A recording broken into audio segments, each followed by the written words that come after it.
तुम बोलते हो ना,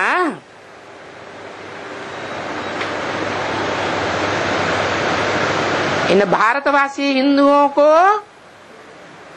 विदेशियों ने, विधर्मियों ने भटकाया है।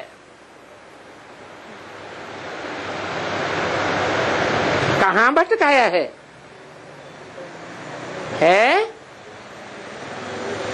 द्वापर कलयुग में भटकाया है क्या?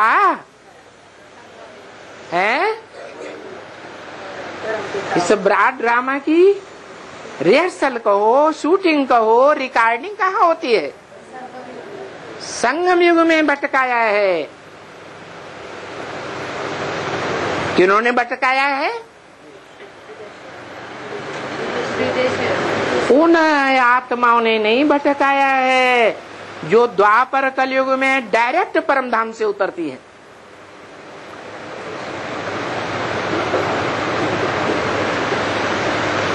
वो तो सत्यधाम से आती है। वो सत्य अर्थात सच्ची होंगी या झूठी होंगी? सत्यधाम से आने वाली आत्मा शुरुआत में सत्व प्रधान होगी या तमो प्रधान होगी? परंतु वो प्रवेश किस में करती है? तमो प्रधान में या सतो प्रधान आत्माओं में प्रवेश करती है? तमो प्रधान आत्माओं में प्रवेश करती है। उन तमो प्रधान आत्माओं में भी जो ज्यादा से ज्यादा तमो प्रधान बन जाता है, उन आत्माओं के ग्रुप में प्रवेश करती है। जैसे इब्राहिम आता है, इब्राहिम के पीछे पीछे परमधाम से और भी फॉलोअर्स आत्माएं आती हैं। कौन से नारायण में प्रवेश करेंगी? दूसरे नंबर का धर्मपिता, 2 नंबर का धर्मपिता। 2 नंबर अच्छा माना जाता है या अव्वल नंबर अच्छा माना जाता है? तो वो 2 नंबर का धर्मपिता कौन से ग्रुप की आत्माओं में प्रवेश करता है? जो 2 नंबर के ब्राह्मण होते हैं।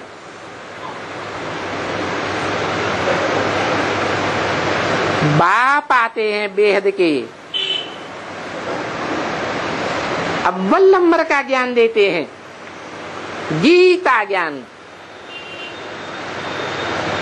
जो गीता ज्ञान सर्वशास्त्रों में शिरोमणि माना जाता है, तो शिरोमणि ज्ञान देते हैं या कम कलाओं का ज्ञान देते हैं? शिरोमणि ज्ञान देते हैं। परंतु उस शिरोमणि ज्ञान को पूरा ध्यान देकर न सुनने वाले, न समझने वाले और प्रैक्टिकल कर्म में न लाने वाले क्या करते हैं? औरों के संग के रंग ज्यादा लेते हैं, औरों की बातें ज्यादा सुनते हैं, औरों का अन्न दोष ज्यादा लगाते हैं। बाप के घर में जो ब्रह्मा भोजन बनता है उसकी कदर, उसी की कदर नहीं करते।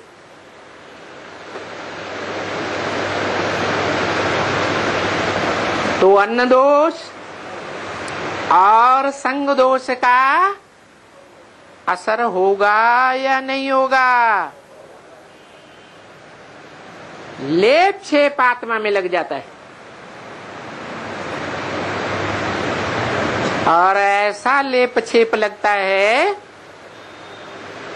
कि वो आत्माएं कमजोर होती चली जाती हैं। भले ब्राह्मण जीवन में ब्राह्मण जीवन बिताई रही है, कहने मात्र के लिए कि हम ब्राह्मण तो हैं, लेकिन नीची कुरियों के ब्राह्मण बनते हैं या ऊंची से ऊंची कुड़ी के ब्राह्मण बनते हैं। तो देखो यहां संगम युग में तुमको ये मायावी आत्माओं ने भटकाया हुआ है। किसने भटकाया है? मायावी आत्माएं, जो मायावी दुनिया को छोड़ती ही नहीं है, मायावी धंधों को छोड़ती नहीं है।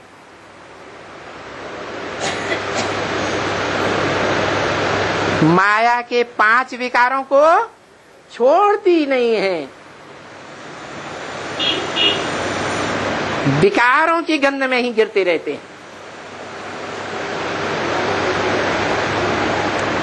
उन मायावियों के संग के रंग में रहने से तुम ब्राह्मण यहां संगम युग में ही नंबरवार भटक जाते हो। नहीं तो बाबा बताते हैं एक से ज्ञान सुनना चाहिए या अनेकों से सुनना चाहिए? एक से ज्ञान सुनेंगे, एक से बातें करेंगे तो क्या रिजल्ट होगा? एक के संग का रंग लगेगा या अनेकों का संग का रंग लगेगा?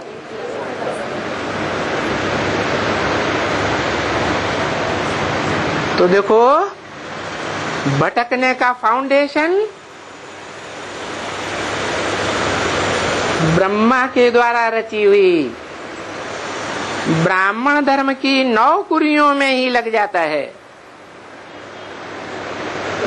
और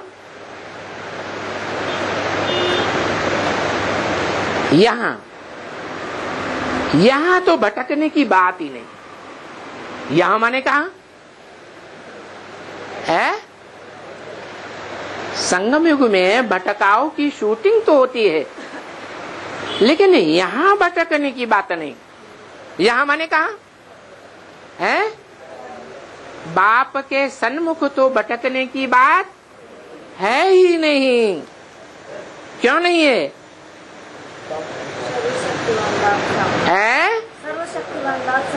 बाप तो सर्वशक्तिवान है, लेकिन सर्वशक्तिवान बाप देह अभिमानी सांडों को सुनाता है, ज्ञान देता है, या जो बाप के सन्मुख बैठ करके आत्म की स्थिति में रहते हैं उन आत्माओं को ज्ञान देता है। और उन आत्माओं में कोई आत्माएं देखने में तो ये आती है कि बाप के सन्मुख बैठी है, ज्ञान सूर्य के सन्मुख बैठी है, लेकिन मन बुद्धि रूपी आत्मा कहां धरी रहती है? देह के संबंधियों में धरी रहती है। क्यों? क्योंकि 1 घंटे बाप के सन्मुख आकर बैठते हैं और 23 घंटे किनका संग का रंग लेते हैं? देहधारियों का संग का रंग लेते हैं। तो बुद्धि कहां जावेगी? देहधारियों में ही जावेगी। तो बताया यहां जो बैठते हैं मन बुद्धि रूपी आत्मा के द्वारा बाप के सन्मुख, मन बुद्धि को ही आत्मा कहा जाता है ना, तो मन बुद्धि रूपी आत्मा अगर बाप के सन्मुख है, बाप के विमुख नहीं है। क्या ऐसे होता है ना कि आंखों से सामने देखते तो है कि बाप बैठा है, लेकिन मन बुद्धि बाहर की दुनिया में जा रही है, देह के संबंधियों में जा रही है, तो उनको सन्मुख कहेंगे या ब्राह्मणों का वातावरण बिगाड़ने वालों में कहेंगे? ब्राह्मणों का जो वातावरण है उसको भेदन करने वाले हैं, वातावरण को बनाने वाले नहीं हैं।